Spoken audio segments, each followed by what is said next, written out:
আমার সন্তান পৃথিবীতে আসার আগে আমি তোমাদের আরেকটা ভিডিও করে যাব, যেখানে তুমি কোনোদিনও আমার বাড়িতে আসবে না, তুমি আমার কোনোদিন অধিকার করতে এসো না।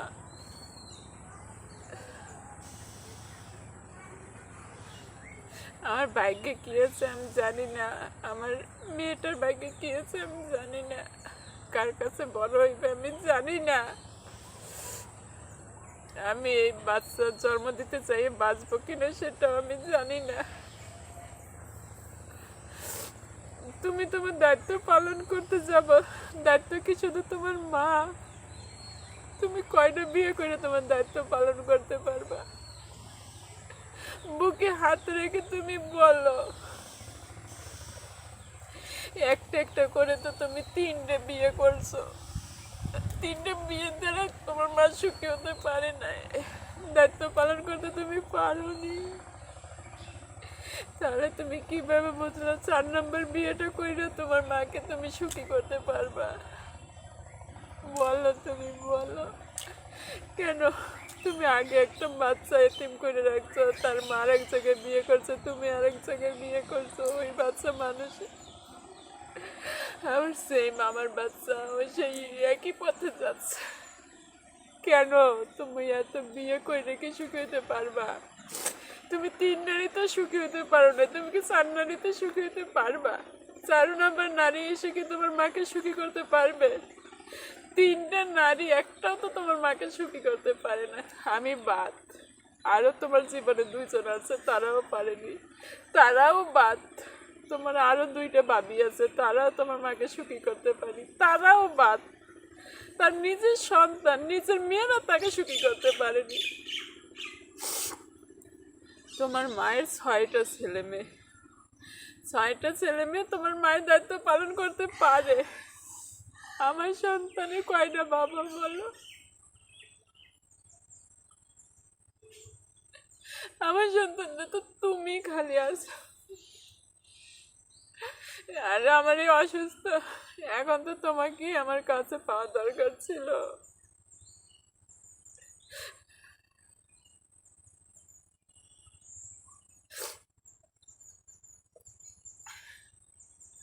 আমি অসুস্থ শরীরে তো তোমাকে পাওয়ার কথা ছিল, আজকে তোমাকে কাছে পাওয়ার কথা ছিল। বলো, তোমার মায়ের দায়িত্ব কি 6টা সন্তান এরা কি দায়িত্ব না? দায়িত্ব কি তোমার একার? তুমি সম্পত্তির লোভে তুমি চলে যাও, তোমার মা তোমাকে বলছে এক হাতে বউ দিবে, এক হাতে দলিল দিবে। এই জন্য আমার একটা অনাগত সন্তান এখনো পৃথিবীতে আসেনি, সে বাপ কি বুঝেও না। আর যে বাপ বুঝে তাকে তুমি দিন দিন কষ্ট দিচ্ছ। তোমার আগের সন্তান নিয়ে ছবি দিচ্ছ, ভিডিও দিচ্ছ, তুমি জানো ওর কতটা প্রভাব ফেলছে ওর জীবনে। ও তো তোমার সাথে কথা বলতে চায় না, আমি কি বলবো? ও তোর বাবার সাথে কথা বলতে চায় না, ও তো সব বুঝে। আমি জোর করে তোর তোমার সাথে কথা বলাইতে পারি না।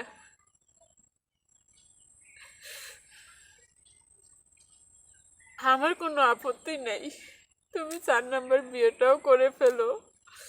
আমি শুধু এতটুক দেখতে চাই তুমি 4 নম্বর বিয়ে করেও কতটা সুখী, তোমার মা কতটা সুখী, তোমার মায়ের যত্ন করে কিনা, আমি শুধু সেটাই দেখতে চাই।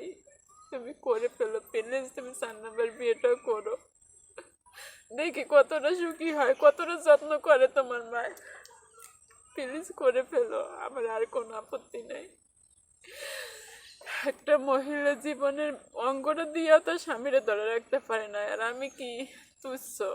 আমার পেটের সন্তান এই দিয়ে কেম তোমার ধরে রাখতে পারবো? জীবনেও পারবো না। তুমি তো লাথি মাইরে বেরি করে দিছো আমাকে, এখন তো আমাকে তোমার দরকার নাই। তুমি ভালো থেকো, সুস্থ থাকো, দোয়া করি সব সময়।